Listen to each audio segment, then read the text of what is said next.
હા, મારું નામ ડૉક્ટર પરેશભાઈ દરજી છે. હું ત્રિકમજી મંદિર ટ્રસ્ટ એમાં અત્યારે ટ્રસ્ટી છું અને ભૂતપૂર્વ આ સમાજનો પ્રમુખ રહી શકે છું. અમારો આ વઢિયારગોળ દરજી સુતાર સમાજ એના ઈષ્ટદેવ શ્રી ત્રિકમજી ભગવાનની કૃપાથી અમારો આ 18મો સમૂહ લગ્ન યોજાઈ ગયો. એમાં 14 યુગલોએ પ્રભુતામાં પગલાં પાડ્યા. સાથે સાથે અમારું મોટાભાગના દર વર્ષે અથવા તો એકાંતરે વર્ષે અમારું સમૂહ લગ્નનું આયોજન થતું હોય છે.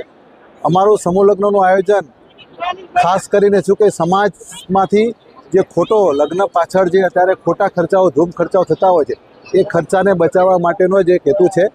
અને આવા સમૂહ લગ્ન દર વર્ષે થાય તો દિવસે દિવસે સમાજમાં એકતા વધે છે.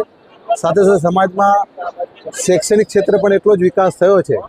તો સમાજમાં અન્ય સમાજમાં પણ એક સારો મેસેજ જાય એ હેતુથી અમે લગભગ દર સાલ સમૂહ લગ્ન અમે આયોજન કરીએ છીએ. અને અમારી આ આયોજક ટીમ ખૂબ મહેનતથી અમારા સમાજના પ્રમુખ, મંત્રી અને તમામ હોદ્દેદારોશ્રીએ સમાજના ટ્રસ્ટના ટ્રસ્ટીઓએ ખૂબ મહેનતથી આ સમૂહ લગ્નને આ પ્રસંગને ખૂબ સફળ બનાવ્યો છે. આગામી સમયમાં પણ આવા અમારા મેળાવડા થતા રહે અને ઉત્તરોત્તર સમાજની પ્રગતિ થતી રહે એવી ભગવાન અમારા ઈષ્ટદેવને પ્રાર્થના કરીએ છીએ. અને આપ સર્વેનો સાથ સહકાર મળી રહે એ હેતુથી આવા આયોજનો ખૂબ સરળ થઈ રહે છે. આ પ્રસંગે પત્રકારો પણ અહીંયા અમારા સમૂહ લગ્નમાં પધાર્યા છે. એ બદલ એમનો પણ હું હાર્દિક આભાર માનું છું. જય હિન્દ, જય ભારત.